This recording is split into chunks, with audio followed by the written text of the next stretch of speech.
ನಾವು ಮನೆಯಲ್ಲೇ ಶುಚಿಯಾದ ರುಚಿಯಾದ ಸೇವ್ ಪೂರಿ ಮಾಡೋ ರೆಸಿಪಿನ ನಿಮ್ಮಗಳ ಮುಂದೆ ತಂದಿದ್ದೀನಿ. ನಮಸ್ಕಾರ ವೀಕ್ಷಕರಿಗೆ, ಶರ್ಮಾಸ್ ಕಿಚನ್ಗೆ ಸ್ವಾಗತ ಸುಸ್ವಾಗತ. ಬೇಕಾಗುವ ಸಾಮಗ್ರಿಗಳು: ಸೇವ್ ಪೂರಿಗೆ ಬೇಕಾಗೋ ಚಪ್ಪಟೆ ಪೂರಿ, ಸೇವ್, ಬೇಯಿಸಿದ ಆಲೂಗಡ್ಡೆ, ಬೇಯಿಸಿದ ಬಟಾಣಿ, ಹಚ್ಚಿಟ್ಕೊಂಡು ಈರುಳ್ಳಿ, ತುರಿದ ಕ್ಯಾರೆಟು, ಹೆಚ್ಚಿದ ಕೊತ್ತಂಬರಿ ಸೊಪ್ಪು, ಮಸಾಲೆ: ಹಸಿರು ಚಟ್ನಿ, ಕೆಂಪು ಚಟ್ನಿ, ಬೆಲ್ಲದ ನೀರು, ರುಚಿಗೆ ಸ್ವಲ್ಪ ಉಪ್ಪು, ಜೀರಿಗೆ ಪುಡಿ, ಖಾರ ಬೂಂದಿ.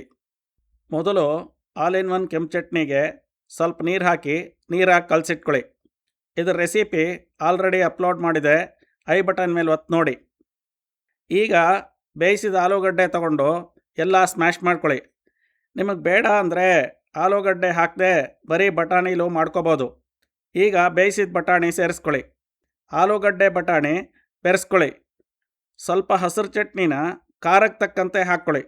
ರುಚಿಗೆ ತಕ್ಕಷ್ಟು ಪುಡಿ ಉಪ್ಪು ಹಾಕಿ ಎಲ್ಲ ಚೆನ್ನಾಗಿ ಒಂದು ಸಾರಿ ಬೆರೆಸ್ಕೊಳ್ಳಿ. ಈಗ ಆಲೂಗಡ್ಡೆ ಮಸಾಲೆ ರೆಡಿ. ಇವಾಗ ಸೇವ್ ಪೂರಿ ಮಾಡೋಣ. ಒಂದು ತಟ್ಟೆಯಲ್ಲಿ ಸೇವ್ ಪೂರಿ ನಿಮ್ಗೆ ಎಷ್ಟು ಬೇಕೋ ಅಷ್ಟು ಇಟ್ಕೊಂಡು ಅದ್ರ ಮೇಲೆ ಆಲೂಗಡ್ಡೆ ಬಟಾಣಿ ಮಸಾಲೆ ಇಟ್ಕೊಳ್ಳಿ.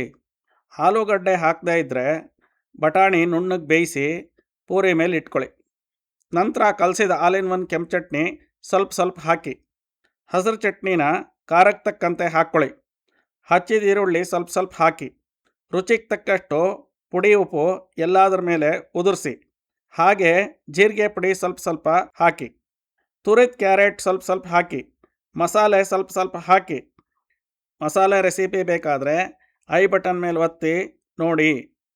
ಸಿಹಿಗೆ ತಕ್ಕಷ್ಟು ಬೆಲ್ಲದ ನೀರು ಸ್ವಲ್ಪ ಹಾಕಿ, ಖಾರ ಬೂಂದಿ ಚೂರು ಹಾಕಿ, ಸೇವ್ ಸ್ವಲ್ಪ ಜಾಸ್ತಿ ಹಾಕಿ, ಕೊತ್ತಂಬರಿ ಸೊಪ್ಪು ಉದುರಿಸಿದ್ರೆ ಸೂಪರ್ ಆಗಿರೋ ಸೇವ್ ಪೂರಿ ತಿನ್ನಕ್ಕೆ ರೆಡಿ. ಈ ವಿಡಿಯೋ ಇಷ್ಟ ಆದರೆ ಲೈಕ್ ಮಾಡಿ, ಶೇರ್ ಮಾಡಿ, ಕಾಮೆಂಟ್ ಮಾಡಿ. ಈ ಥರ ಇನ್ನಷ್ಟು ವಿಡಿಯೋಗಳಿಗಾಗಿ ನಮ್ಮ ಚಾನಲ್ ಸಬ್ಸ್ಕ್ರೈಬ್ ಮಾಡಿ, ನೋಟಿಫಿಕೇಷನ್ಗಾಗಿ ಬೆಲ್ ಬಟನ್ ಒತ್ತಿ. ವಿಡಿಯೋ ನೋಡಿದ್ದಕ್ಕಾಗಿ ತುಂಬ ಹೃದಯದ ಧನ್ಯವಾದಗಳು.